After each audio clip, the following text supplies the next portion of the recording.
In the beginning, God created the heavens and the earth. We have in the beginning of Genesis a series of moments in crescendo. Order comes out of the tohu bohu, the chaos. And the Spirit of God hovers over the waters. Eventually we have light distinguished from darkness.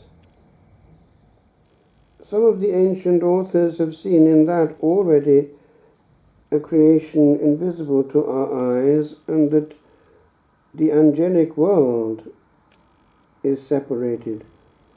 That's something that we can only leave with the knowledge of God.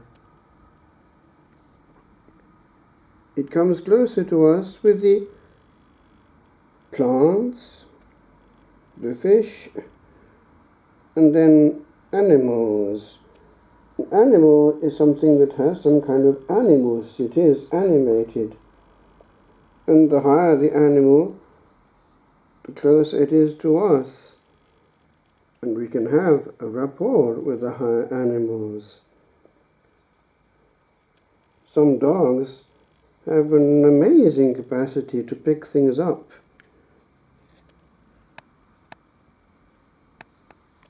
We have, therefore, around us a garden, an Eden, and some things we have not entirely lost through our fall.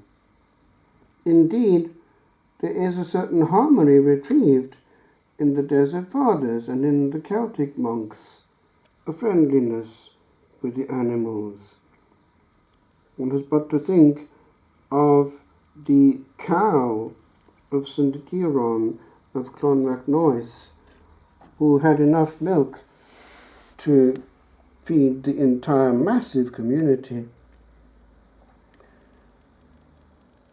Here we have a moment in which we can pause.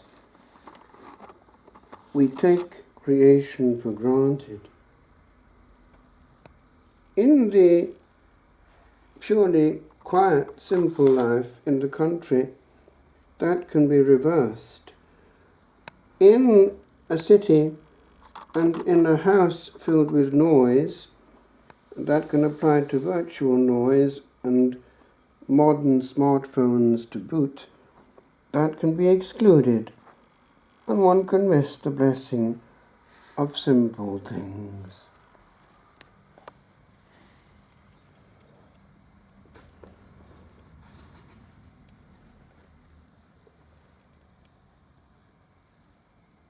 A while back, I used to have horses in the field right next to the house, and children sometimes would come and ask if they could play with the horse. And it was interesting to see how the horse would bend down to them. He somehow trusted them, and they would trust the horse, and was glad to feed from their hands.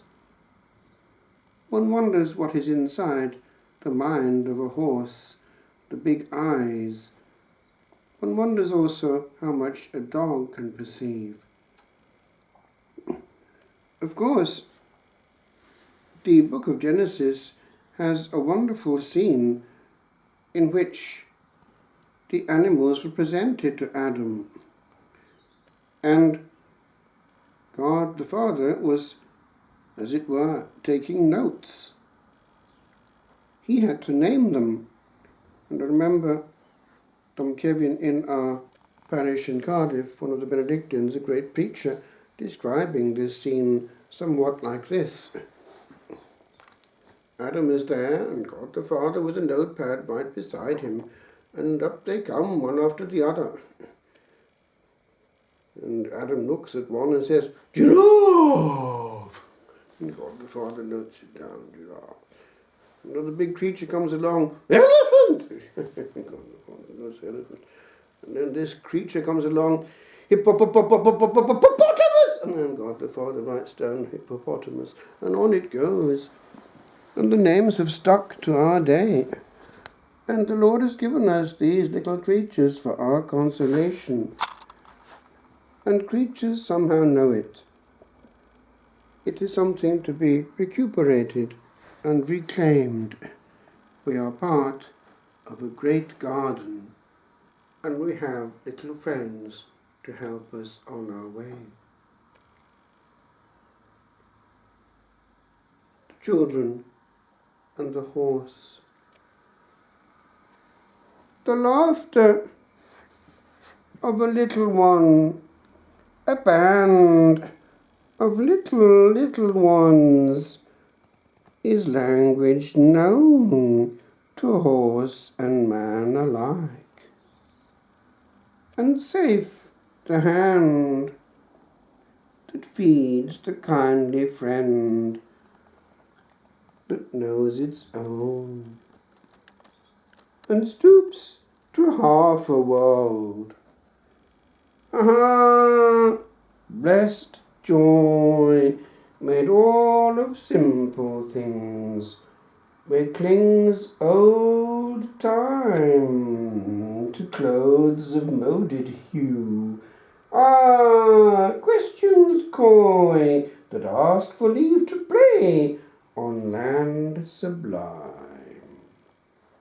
But come, of course, sweet voices fill the air, where angels like you play about their king, exposed here for your fondlings, for there where a goodness comes to stroke, an ancient wing holds like to like, and likes to hear the sound of friends, yet dumb, that some old language found.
Gloria Patri et Filio et Spiritui Sancto, sicut erat in principio et nunc et semper et in saecula saeculorum.